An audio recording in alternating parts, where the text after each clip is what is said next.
Hello friends, this is your Python partner here, and today we are going to see some rules regarding naming and using variable names in Python.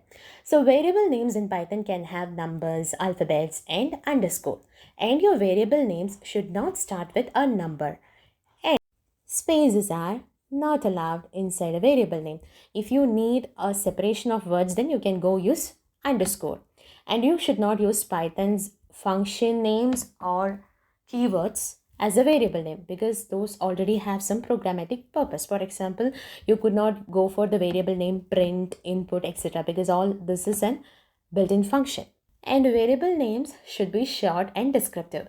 For example, just go for the variable name line rather than using L.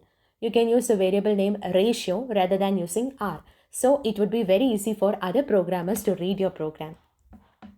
So in Python variables, it is better to use an lowercase letters because uppercase letters in variable names has some special meanings that we will discuss later.